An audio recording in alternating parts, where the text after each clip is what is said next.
नमस्कार. उत्तनवासियांना दिलासा मिळाला. आज पुढारी न्यूजपेपरमध्ये हे छापून आलं आहे का आमच्या आमदार प्रताप सरनाईक साहेब यांनी उत्तनकरांना एक मोठा दिलासा दिला आहे. हो, मी आदरणीय प्रताप सरनाईक साहेब आमदार यांना मी खूप मनापासून धन्यवाद देते का त्यांनी डम्पिंग ग्राउंडचा विचार केला. ते असे एक आमदार आहेत जे विधानसभा 146 मध्ये वारंवार निवडून येतात आणि तुमचं कामच चांगलं आहे म्हणून तुम्ही निवडून येतात. पण साहेब, मला फक्त एक छोटीशी छोटस एक शंका होती मनात का जर डम्पिंग ग्राउंडचं आम्ही बोलतो आणि डम्पिंग ग्राउंडचं जे गार्बेज आहे ते तुम्ही लँड फिलिंगसाठी वापरणार ह्याच्याबद्दल तुम्ही बोलले. हो, उत्तनकरांना तो दिलासाच आहे कारण त्याला आग लागते आणि तो कचरा इकडनं जावा.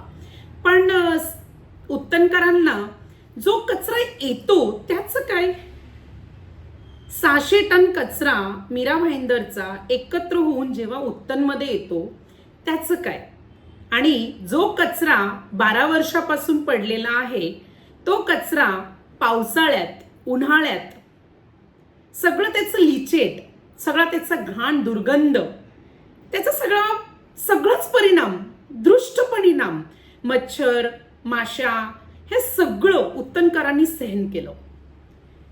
उत्तनकरांच्या जमिनी खराब झाल्या, शेती खराब झाल्या, उत्तन डोंगरी वासियांचे शेती खराब झाले त्या लिचेटमुळे. आणि तो आज कचरा संपला, तो कचरा आज नष्ट झाला, तो कचरा आज सुखा झाला. कारण कचरा आज कचरा नाही तर प्लास्टिक राहिलेला आहे आणि प्लास्टिकचाच ढीग तिकडे दिसत आहे ज्याला आग लागते. पण साहेब, ते लँड फिलिंगला हा कचरा का? ओला कचरा जो येतो परत लिचेट उत्तनकरांनी सहन करायचं, परत तो दुर्गंध उत्तनकरांनी सहन करायचं. तर साहेब, मी फक्त तुमच्याशी एक नम्रपूर्वक विनंती करते का तुम्ही हा जो कचरा येतो ह्याच्यावर काहीतरी करावं.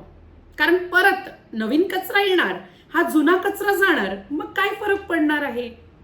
It is common sense. मी तुमचा विरोध करत नाहीये साहेब, ह्या तुमच्या निष्ठेचा विरोध नाहीये.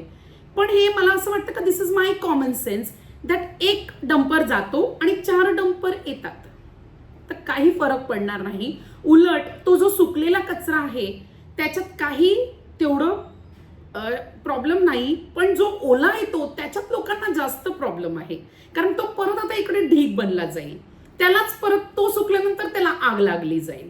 तर आय डोंट नो, माझं हा स्टेटमेंट कदाचित उत्तनकरांना आवडेल का नाही, कदाचित हे परत असं वाटेल का फ्रीडम ओराईज परत तो कचरा जाणार आहे त्याला पण थांबवते नाही. मी फक्त माझं मत मांडत आहे का मला असं वाटतं का जो कचरा सुकलेला आहे त्याच्यावर आग न लागावी ह्याची प्रक्रिया असावी, तिकडे प्रोसेस व्हावा तो कचरा लवकरात लवकर. पण जो कचरा बाहेरून येतो मीरा भाईंदर, काशी मीरा, दहिसर, चेकनाग आणि घोडबंदर पर्यंतचा जो कचरा आहे 146, 145 जो पूर्ण एरिया आहे त्याचा कचरा जो उत्तनला येतो तर लवकरात लवकर तुम्ही सेग्रिगेट करा, डिफरंट डिव्हिजन्स करा, त्याच्यावर जास्त लक्ष द्या, ना की हा कचरा लँड फिलिंगला वापरायचा. ह्याचा मला विरोध नाही पण समर्थनही नाही. थँक्यू.